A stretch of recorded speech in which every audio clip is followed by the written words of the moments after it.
Estrategia, mejora continua e innovación, liderazgo y desarrollo organizacional. Estos son pilares que sostienen a cualquier organización. Profesionales con años de experiencia en la aplicación de principios, metodologías y herramientas nos comparten su sabiduría para que juntos podamos aprender y seguir creciendo. Be Better te da la bienvenida y te acompaña en tu caminata por la mejora continua. Recuerda, aprende, aplica y sé mejor. Excelente. Pues, ¿qué te puedo decir? Ya estamos grabando y siempre que tengo estas charlas contigo me pongo muy feliz porque es estar contigo, es poder recordar historias y bueno, muy agradecido con tener al doctor Eduardo Peña de la Mora en la temporada 3 de Mejorando entre Amigos. ¿Cómo estás, Eduardo? Afortunadamente estoy bien, con sus limitaciones ya, pero bien en general, bien de ánimo, bien de salud, o sea, ¿qué más puedo pedirle a la vida? Exacto, ¿no? Y te ves muy bien, ¿eh? Era algo que Gracias. estábamos platicando, que se me hace que le tienes que quitar filtros ahí a la computadora porque te veo muy bien. Sí, le puse uno que me restirara la cara. Un filtro ahí de restiramiento de las arrugas. Sí. Oye, fíjate que esta temporada 3 fue de encontrar temas que se vincularan con la mejora continua y empezamos con temas de estrategia y cómo se vincula la estrategia con la mejora continua. Y tuvimos un tema de liderazgo y cultura. Silvia, a quien tú conoces muy bien y tú fuiste un mentor también para ella, platicamos del tema de la cadena de valor y ella nos dio una cátedra de la cadena de valor desde una óptica mucho más filosófica. Pero yo pensaba y Cari también hablamos de los estándares. Con Cari también hablamos de los estándares, pero yo pensé que platicar contigo acerca de indicadores o métricos sería un tema importante. Entonces, una pregunta es, ¿qué se te viene a la mente cuando piensas acerca de indicadores o métricos vinculados a Lean Six Sigma o mejora continua? Bueno,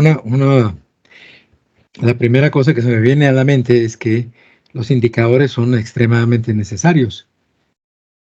Tenemos que recordar que desde el siglo XVII, el positivismo, la corriente filosófica del positivismo, insistía mucho en que se midieran las cosas, porque venían de un periodo de la Edad Media y el oscurantismo, en el cual no se medían las cosas, eran puras apreciaciones, y se hizo un movimiento radicalmente opuesto.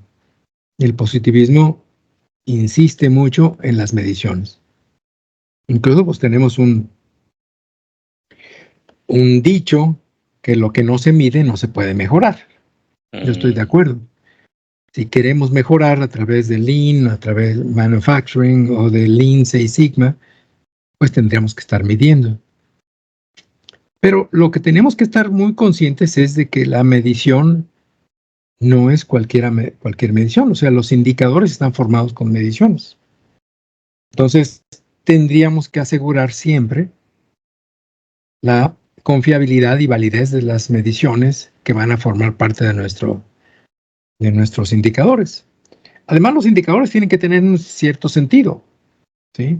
O sea, el para qué y por qué tienen que tener ese propósito. Por ejemplo, dentro del negocio, pues el interés en un sistema capitalista pues, es la rentabilidad. Entonces, los indicadores tienen que reflejar esa rentabilidad, no nada más eso. También tendríamos que tomar en consideración a los clientes, al ser humano como cliente, ¿sí? Y ahí tendríamos que desarrollar otros indicadores, tendríamos que tener otros indicadores. Y otros que yo considero que son de naturaleza social. También indicadores que hagan alusión al bienestar de los trabajadores, a la seguridad de los trabajadores, a la seguridad de los usuarios. Y dentro de todos estos, pues de naturaleza, algunos de estos de naturaleza ambiental, algo que haga alusión a la sostenibilidad. Incluso Taguchi propuso una función de pérdida. No sé si la recuerdes, ¿no? Y hablaba acerca de que no existe, no se aleja de la concepción occidental de que una parte, por ejemplo, tiene una meta, tiene un límite superior y un límite inferior. Claro que cuando mayor es mejor, pues nada más existe un límite, o cuando menor es mejor, solamente existe el límite superior. Pero suponiendo esos límites, el límite inferior y el límite superior, la función de pérdida hace alusión de que la meta, en realidad, ahí tendríamos una pérdida cero, pérdida social, le llama Taguchi. Y mientras más nos vamos alejando de la meta, aun cuando estemos dentro de los límites de tolerancia, dentro de los límites de especificación, dentro de la tolerancia, aún ahí hay una pérdida. Y Taguchi habla de la pérdida social. O sea que Taguchi, esto yo no sabía, fíjate que sí me acuerdo que estudiábamos la función de pérdida y todo el tema del ruido también. Creo que Taguchi escribió mucho, pero no sabía que venía del contexto social.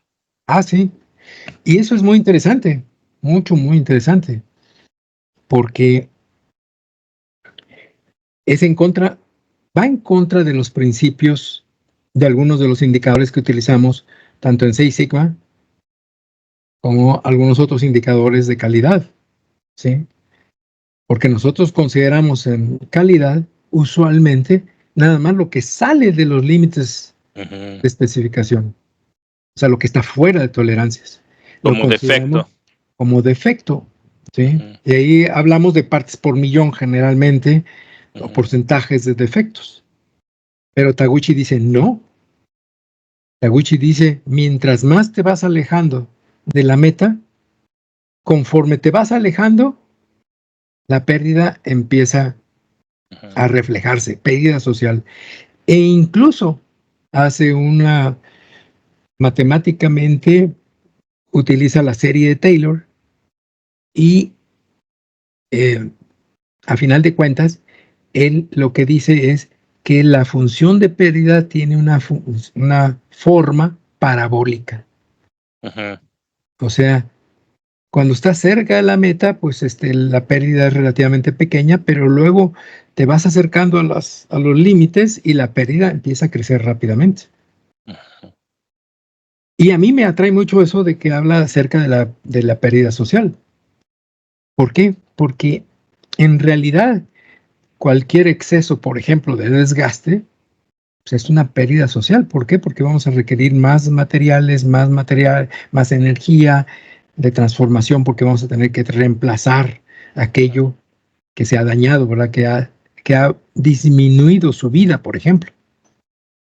Entonces. Sí, me he dado cuenta que cuando platico contigo, nos ofreces mucho ese ángulo de la parte ambiental, y digo, es algo muy importante, sobre todo ahora con todo lo del tema del cambio climático. Entonces, me gusta el hecho de que incluso ahorita que estabas como desglosando los tipos de indicadores, haces hincapié en que, pues, más que nunca las organizaciones deben de tener indicadores y formas de medir el impacto que están teniendo en el ambiente, ¿no?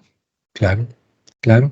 Y eso es algo muy crítico actualmente, ¿no?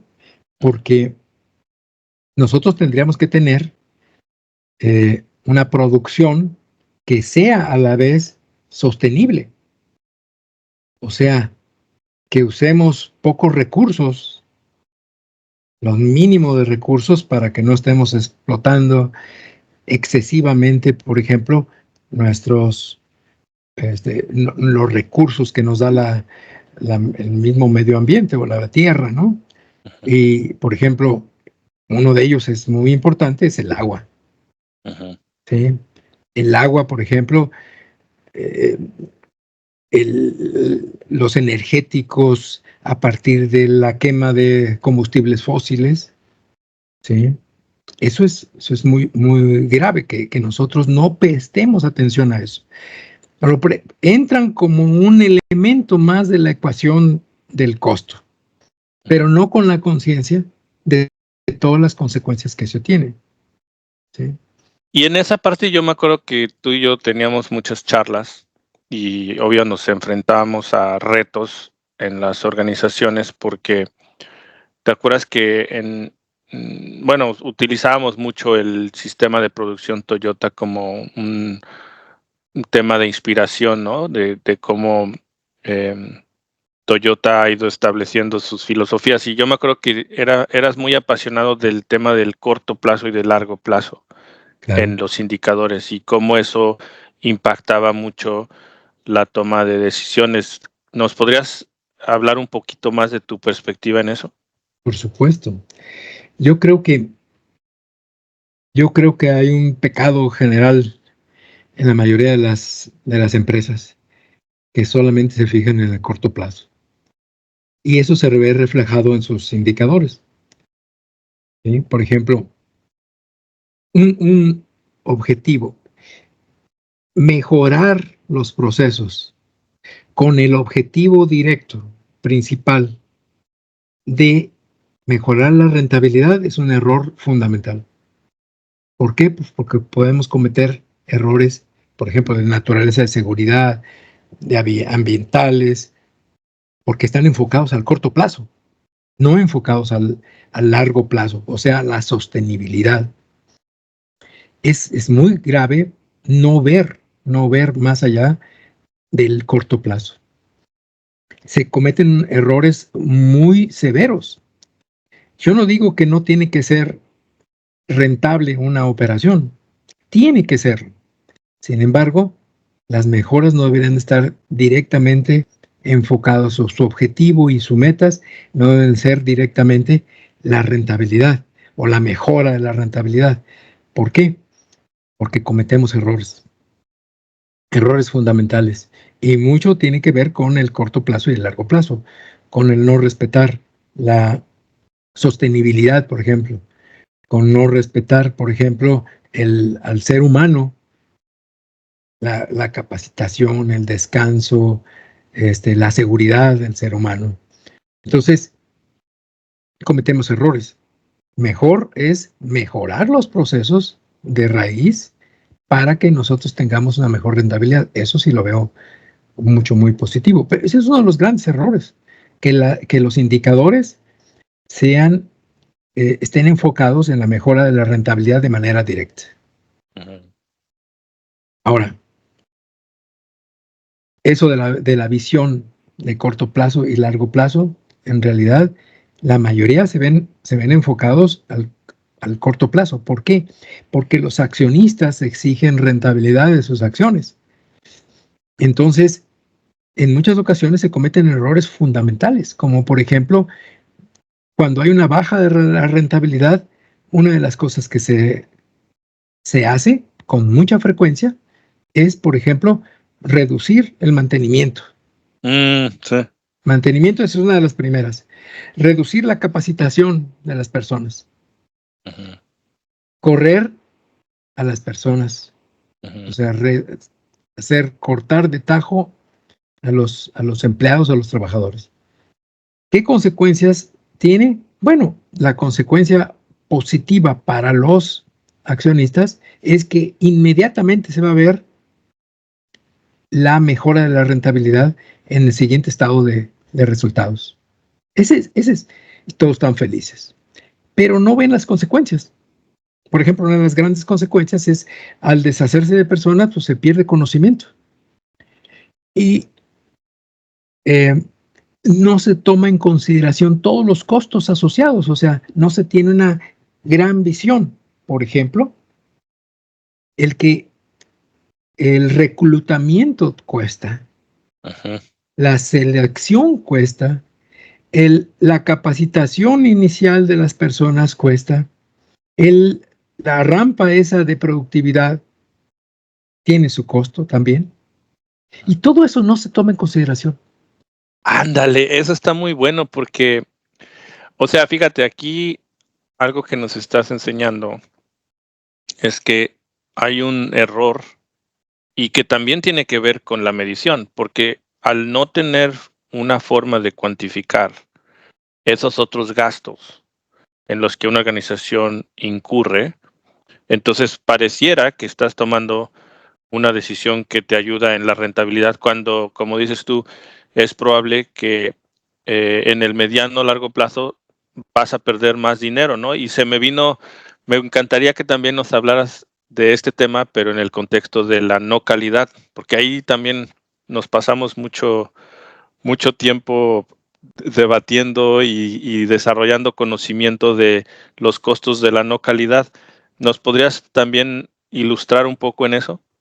Y por supuesto, los costos de la no calidad, por ejemplo, el costo más alto puede ser el que ya no haya una recompra por parte de los clientes.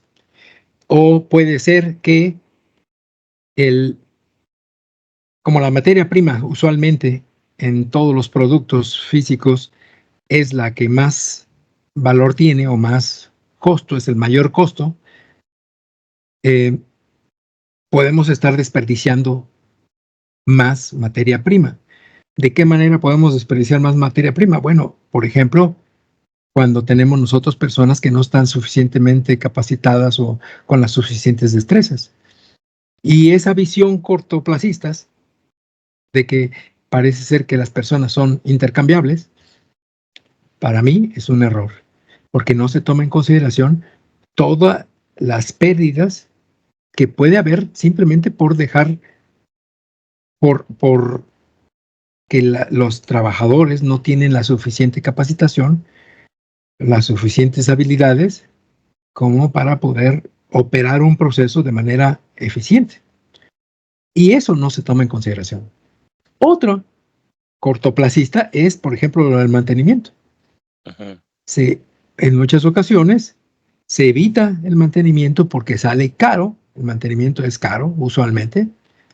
Sin embargo, a largo plazo no se tiene una visión de largo plazo del costo del mantenimiento. O sea, en la rentabilidad total, o sea, vista como un todo, sino se tiene una visión muy estrecha de corto plazo. Y entonces se reduce el mantenimiento y en muchas ocasiones, y tengo muchos ejemplos de eso, el, la, la productividad baja tremendamente. Conozco una empresa en la cual eh, había unas impresoras de offset que las máquinas estaban diseñadas para producir 12,000 o imprimir 12,000 hojas por hora y las estaban trabajando entre 3 y 4,000 hojas por hora. ¿Por qué? Porque tenían problemas fundamentales de mantenimiento, pero evidentes. Ujú. Y como seguían funcionando, bueno, fíjate nomás, están desperdiciando capacidad productiva, están desperdiciando la mano de obra, están desperdiciando energía, ¿sí? Produciendo a 3,500, 4,000 hojas impresas, casi la tercera parte. Y eso, por ejemplo, no se analiza como un todo. Entonces hay una visión cortoplacista, una visión estrecha, y entonces ellos dicen, prefiero seguir trabajando así a meter el mantenimiento adecuado a la maquinaria. Ujú. Y yo creo que no se hace un análisis financiero, por ejemplo, de cuánto sería la ventaja de tener una, una máquina funcionando adecuadamente a la capacidad para la cual está diseñada. Hay un ejemplo que también te puedo dar. Sí, Dos sí. máquinas muy caras, muy Ujú. caras en esta misma empresa. Muy caras, muy grandes, que trabajaban con un OEE cerca entre 30 y 40%. El OEE calculado de manera puntual, de manera incluso en línea, estaba alrededor de 30 o 40%. Y nada más para recordar que el OEE es un indicador bastante poderoso porque combina tres, vamos a decir, no sé, ¿Indicadores? métricas, ¿no? Que es calidad, recuérdame, calidad, desempeño Y y, velocidad. y O sea, velocidad. desempeño es velocidad, ¿no? Ujú. Es ese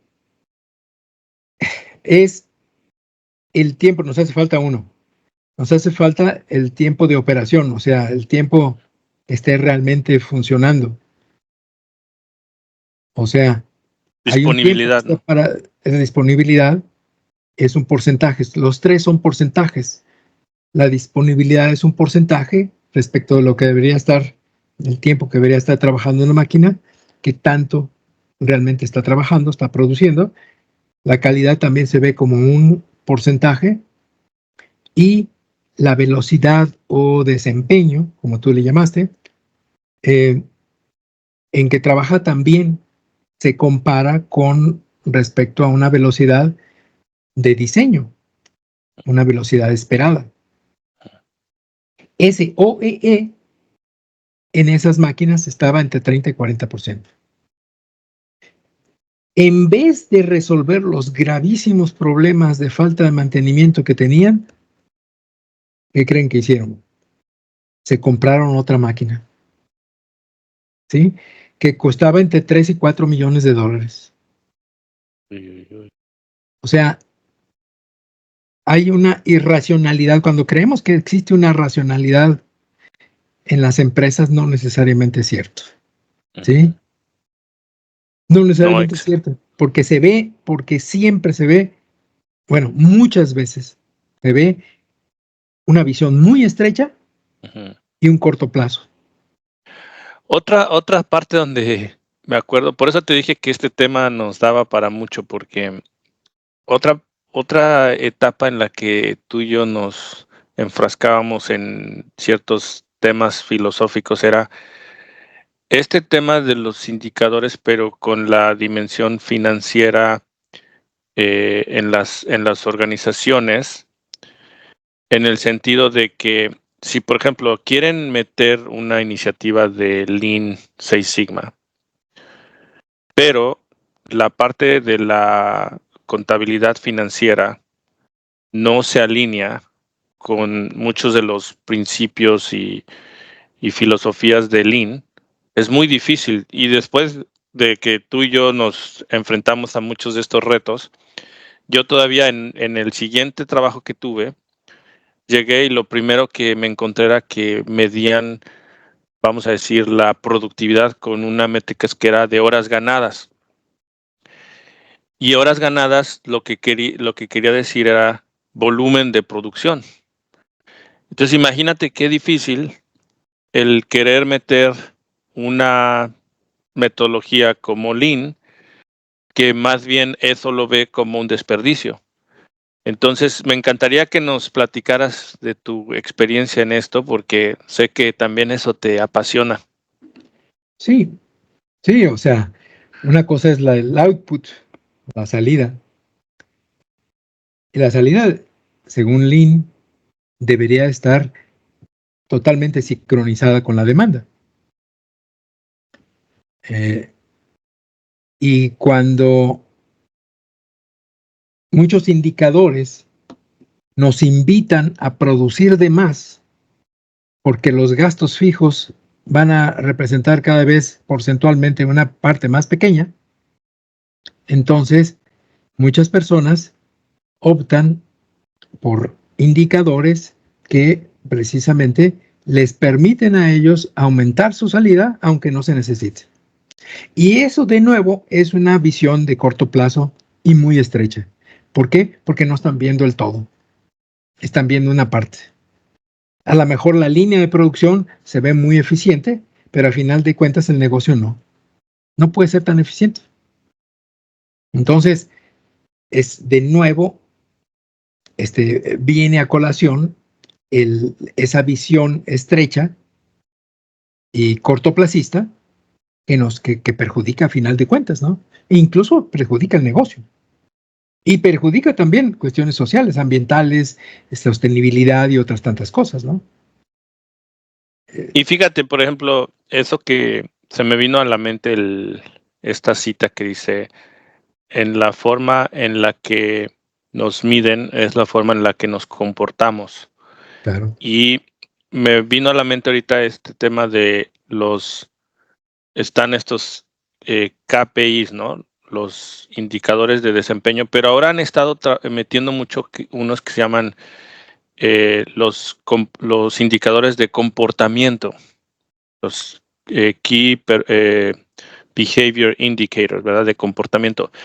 Pero esto que estamos platicando tiene mucha relevancia en ese contexto, porque como ahorita nos dices, si no tenemos los indicadores correctos, pues el tipo de comportamientos que vamos a fomentar dentro de las organizaciones va a ser el equivocado para poder lograr la sostenibilidad o la mejora, etcétera, ¿no?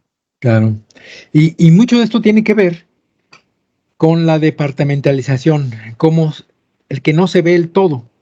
Por ejemplo, no se ve una línea de producción, no se ve el todo una planta productiva, o no se ve tampoco todo el negocio, de Como principio a sistema. fin, como un sistema. Recuerdo que en uno de los grandes grupos de proyectos y kaizenes que llegamos a hacer, si mal no recuerdo, fueron 8 kaizenes y como 3 proyectos.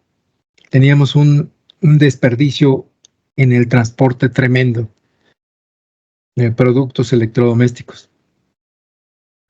Y cuando nos pusimos a analizar todas las partes que estaban involucradas en el proceso para que llegaran los productos de la planta al centro de distribución en el sureste del país, todos cumplían. Todos cumplían.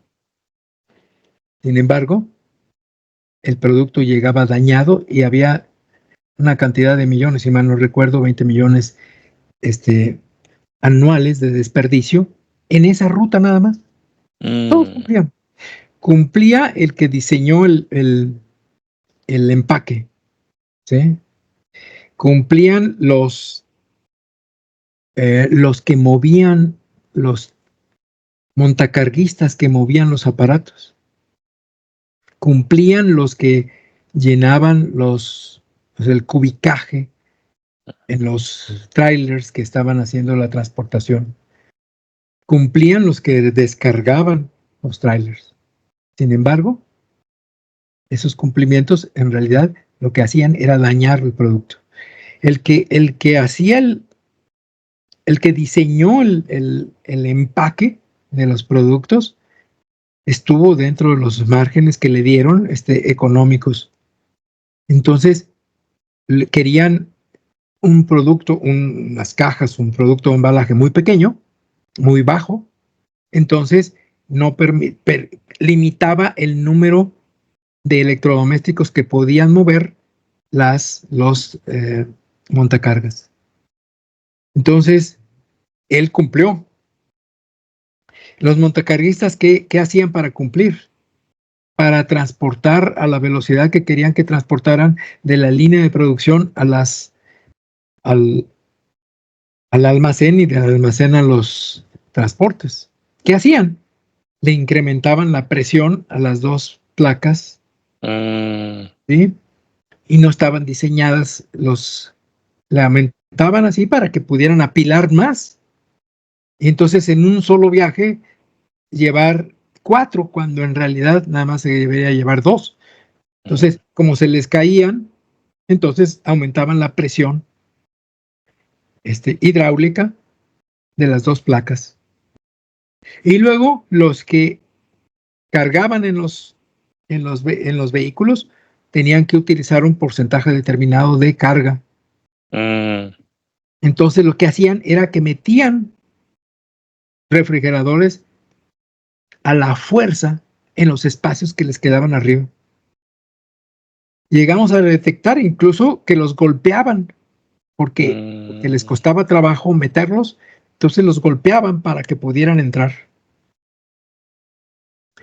Y entonces los bajaban, ponían neumáticos usados abajo, y entonces en el lugar en donde los bajaban, los dejaban caer sobre los neumáticos, y rebotaban, y entonces se los llevaban. Todo eso, todos cumplían en los indicadores, pero a final de cuentas el producto llegaba dañado. Oye, está buenísimo ese ejemplo, porque precisamente nos deja ver cómo los indicadores incorrectos nos van a llevar a conductas equivocadas.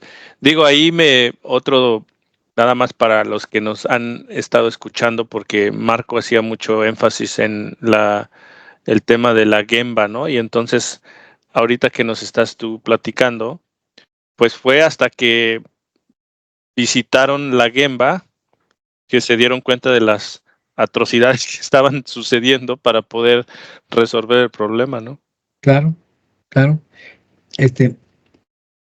Ahí se llevaron a cabo 8 Kaizenes, ¿sí? Y un buen número de proyectos 6 Sigma.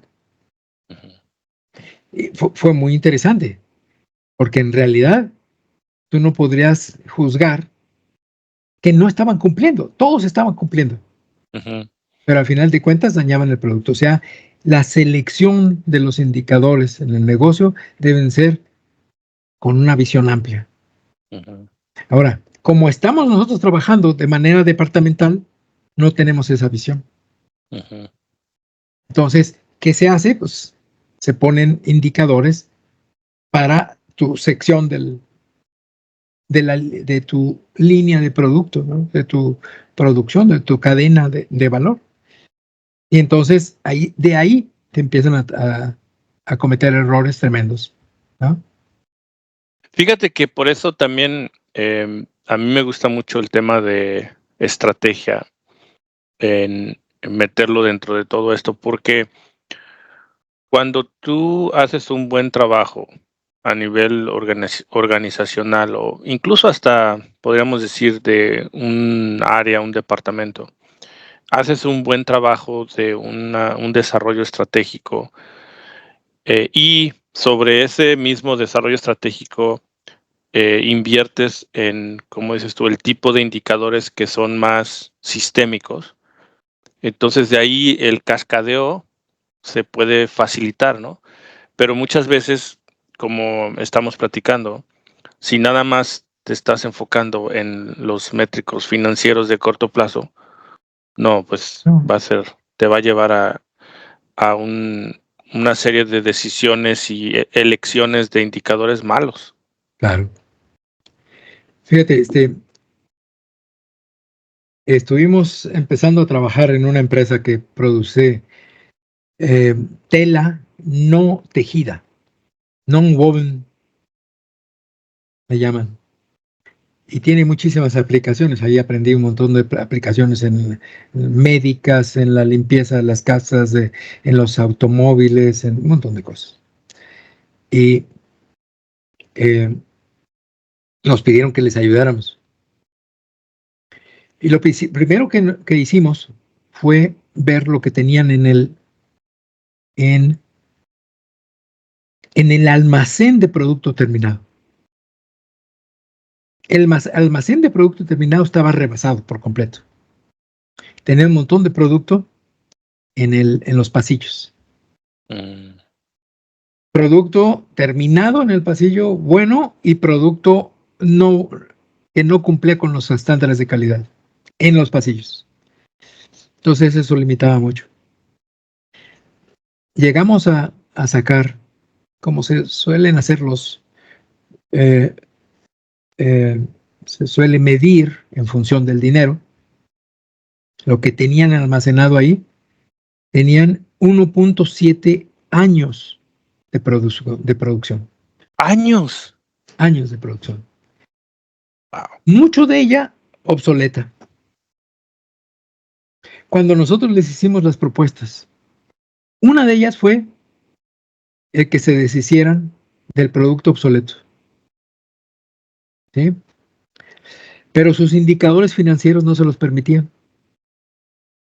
O sea, ellos son los que determinan sus indicadores. En su mente no cabía eso. ¿Sabes qué? Nunca lo mejoraron.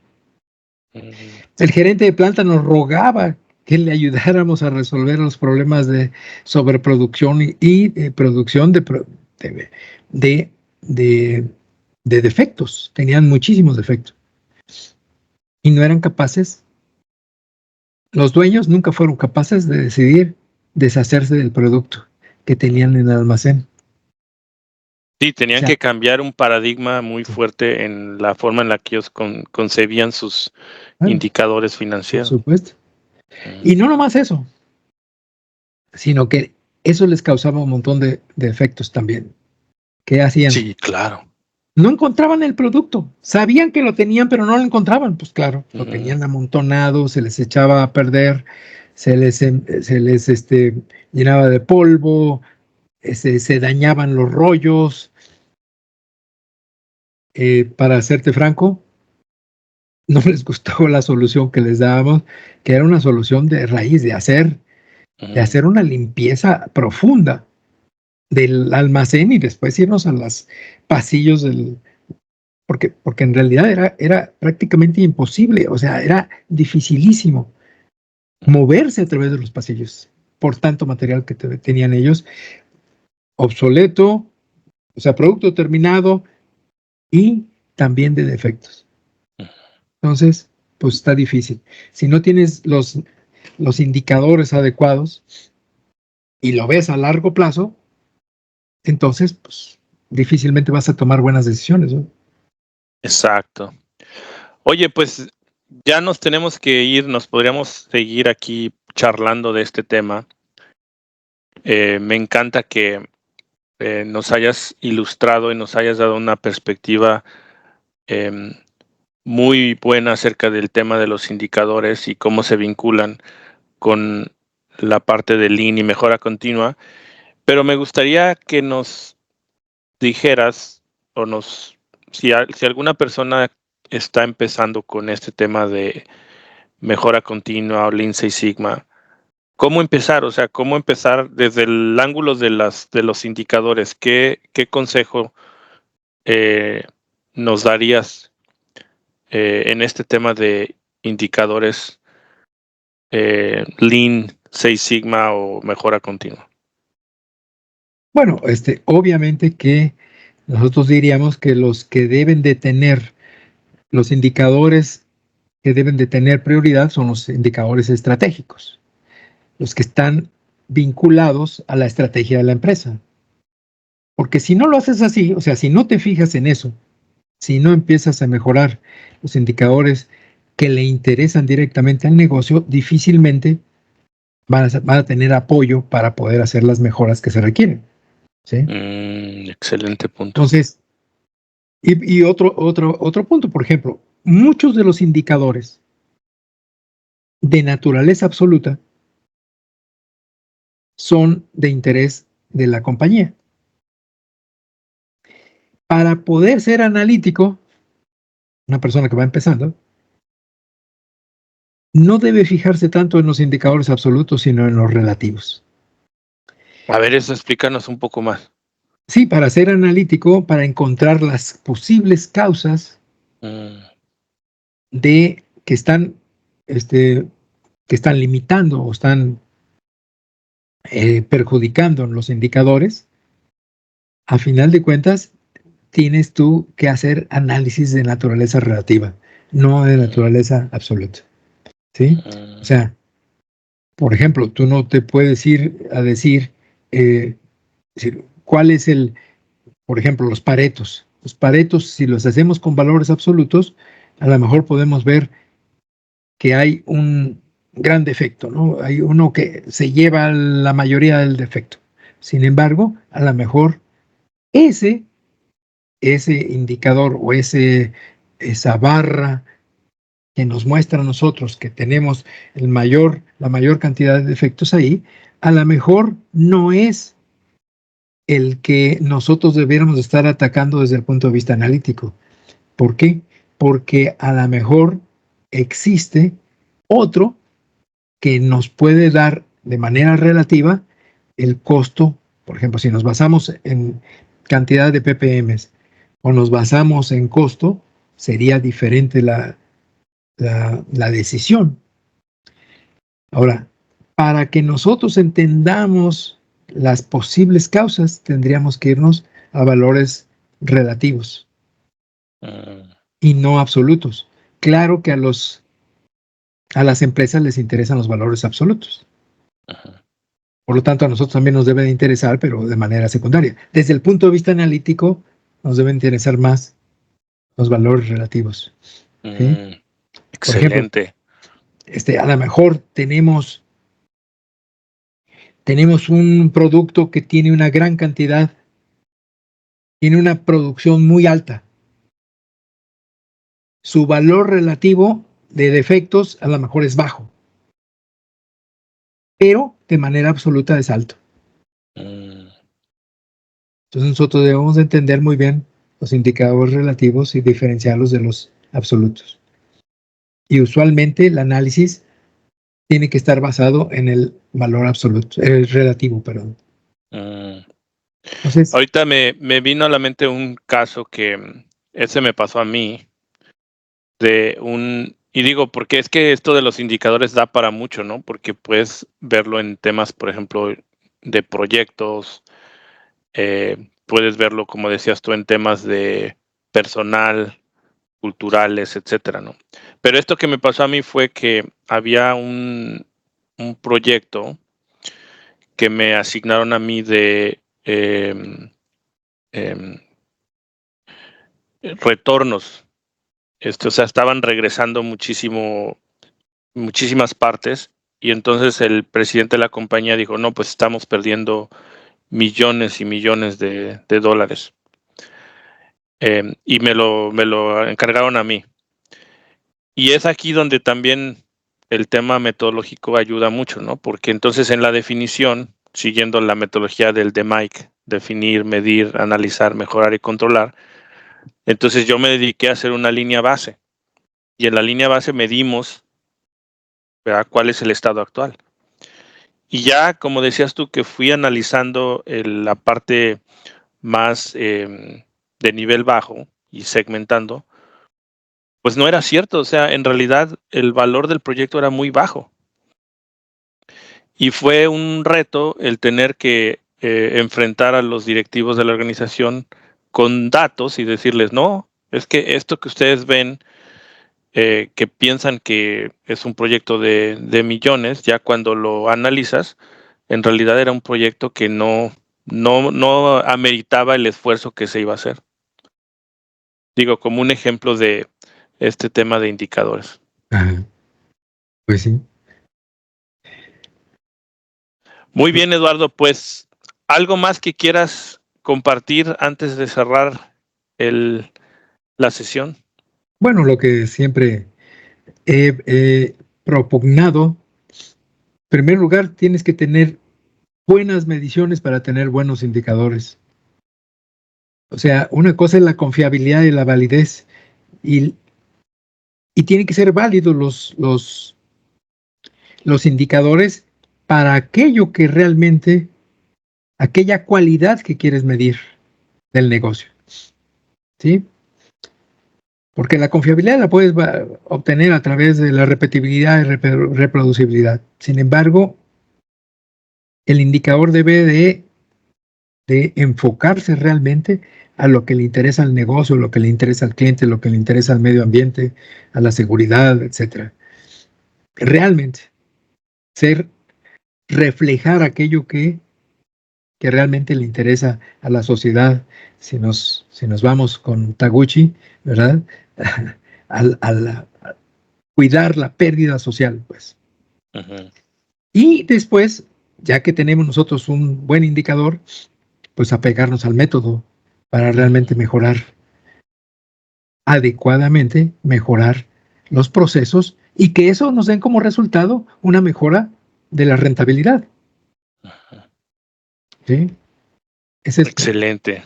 Me gustó ese mapeo que nos hiciste.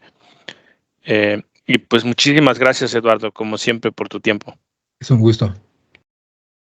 Ok, nos vemos pronto. Adiós. Adiós.